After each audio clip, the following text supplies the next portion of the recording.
159 county collaboratives, my board of directors, and thousands of volunteers and partners who've worked and helped us build the 20-year Family Connection Initiative in Georgia. Basically, what I'd like to do with you today is just briefly go over the F12 budget recommendation, our reaction to the proposal to transfer funds, and I know that you're pretty familiar with who we are and what we do, so I will keep those comments brief as far as sharing with you a little bit about what you see at the local level with Family Connection and what we do at the state level. Our state appropriation is actually set up in two ways. It's a two-pronged approach. Part of the appropriation goes directly to the counties to build a local collaborative organization, a local infrastructure, and each of those, you'll see this play out in your own communities in different ways, but each of those develop, implement, and evaluates a strategic plan, makes local decisions and sets priorities, and streamlines and reduces duplication locally, and is accountable for the well-being of the children in their community. Up to this point, we've been very successful at the local level having these collaboratives by working together, leverage your state appropriation for $5 for every dollar that they receive from you. So that is very much a source of pride for the communities and for us as a state as well.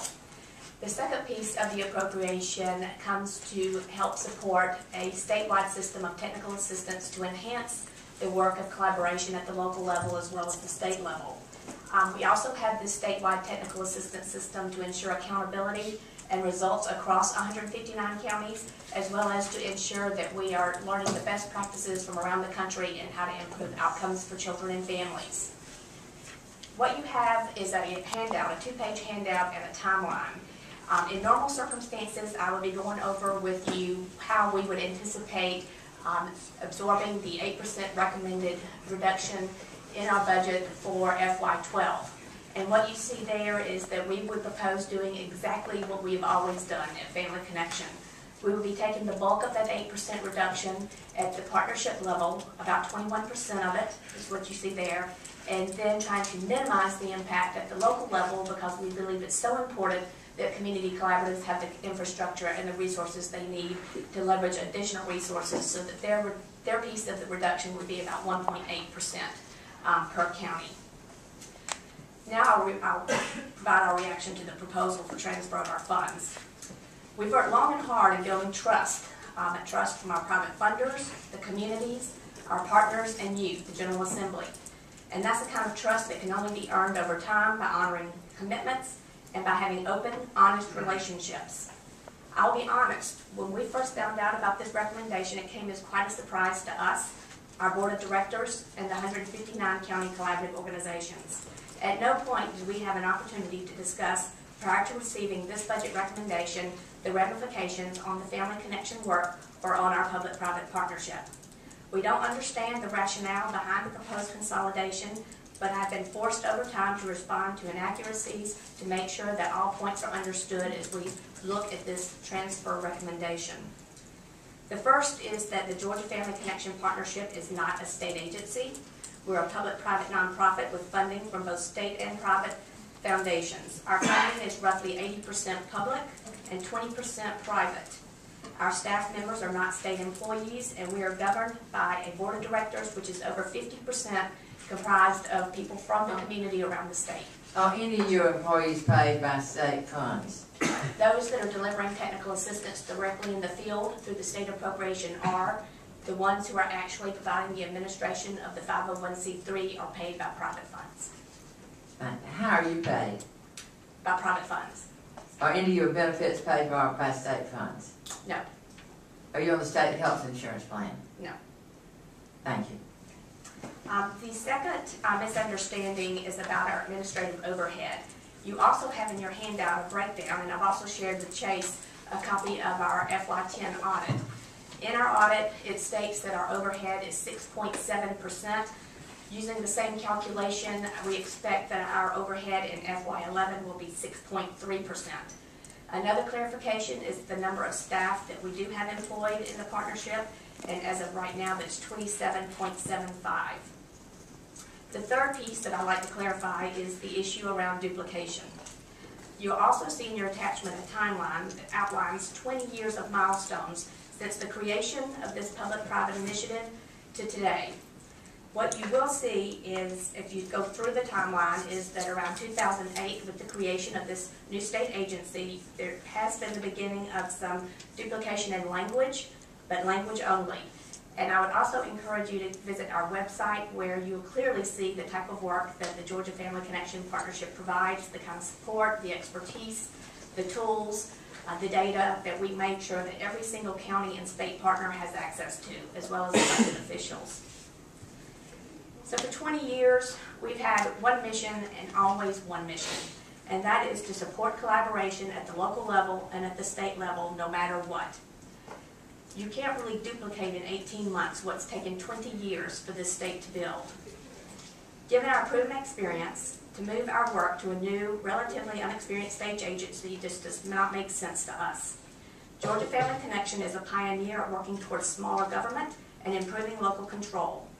Becoming a sub-program under the Governor's Office of Children and Family risks local control and guaranteed allocation of funds to 150 county collaborative organizations. It just doesn't make sense to us either why in the world we would risk almost $22 million in over 20 years of private investment in building a national model, one that can't be replaced and one that we are constantly being sought for advice and technical assistance from other states who would like to replicate the work we have here with our 159 county infrastructure. So in conclusion, we've been resolute in our mission and our commitment to counties at all times. We pledge to maintain and enhance private investments in this work. We believe that the risks are too high to move the successful model to a state agency, but most importantly, we feel like the ultimate risk is not tied to administration or operations or the collection of data or the dissemination of data, but the real risk is to our most vulnerable population, and that's our Georgia children. We know that children live in families, families live in communities, and we believe that each community needs to have the support and freedom to make the decisions that they know best for the children and families that they are closest to and know best.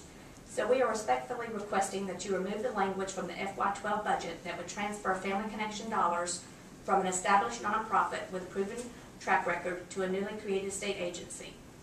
And I'll be happy to answer any questions. Representative Murphy. Oh, Representative Oliver. I can't get these numbers. At least I didn't call you a number and send you info. Thank you very much. What are the $2 million, 20% of private funding? How are you, can you give me a list of those, just your major private donors? The Woodruff Foundation provides us with infrastructure unrestricted dollars. The Casey Foundation provides us money to support the Kids Count, primarily our quick Kids Count work. We've received a foundation grant from the Kaiser Foundation, and that's been geared toward our low birth weight work in 5 counties as pilots so that we could try to influence that low birth weight indicator that Georgia seems to be falling behind in. We also have received funding from the Walmart Foundation, and that has been to support communities in youth development and parent engagement activities. None of that is related to any of your local grants. All that's just direct. That's just coming to the state. At the local level, there's a whole host of other private foundations who are involved in investing. I think one of the confusions about overhead, to me, I'm confused, is the different views about the technical assistance grant, whether or not that's administration or whether that's direct service. Would you explain that to me so I can understand? Well, as of right now, the state money that comes to the partnership is solely intended to support that technical assistance system. That is the people in the field. We have people stationed outside of Atlanta who do nothing but work closely with these collaboratives around strategic planning and evaluation. And this is in addition, I'm assuming, to the $45,000-ish that goes to each county. Correct.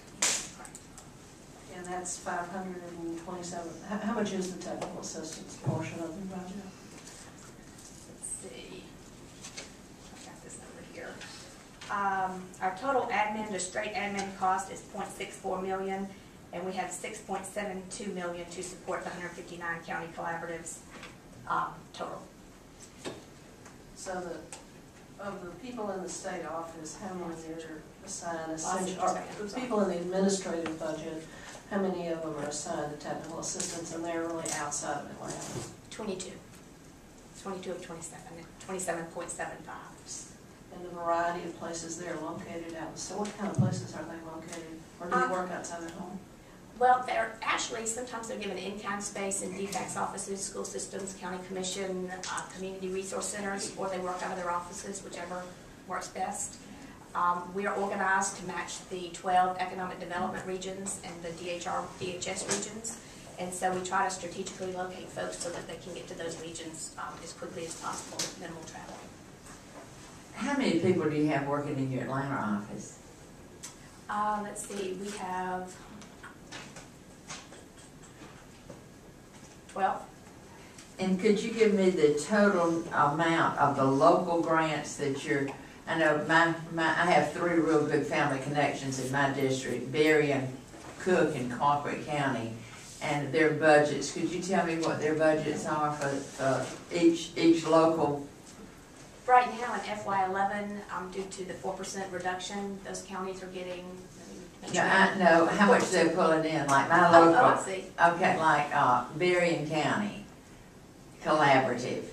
Well, let's see, the average collaborative is pulling in with its 42 to 50, probably another $500,000 to $700,000, depending on the county.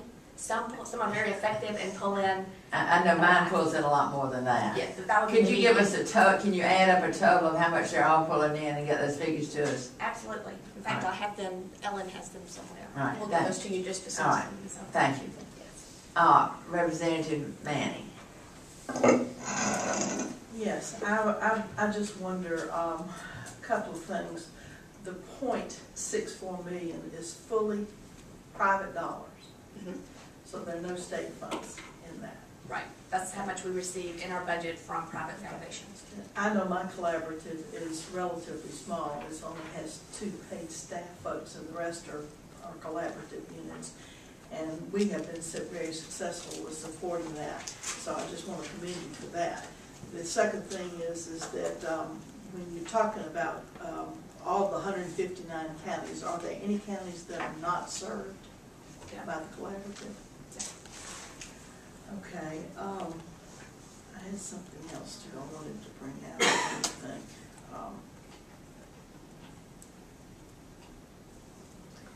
You're 80% public and 20% private. When in your kids' count, which is the brochure that I use almost like the Bible, except it's not the Bible, I understand that.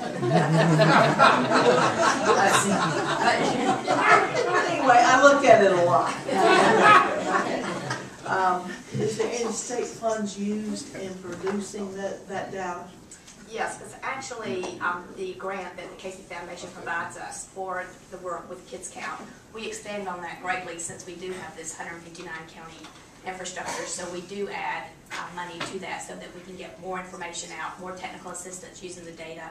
And also, if you visited our website, you can see it's pretty easy to use, and we try to do that on purpose so that more people will use the data. So yes, we do try to augment the Casey Foundation money so that we can make it bigger and greater. Thank you, Madam Chair.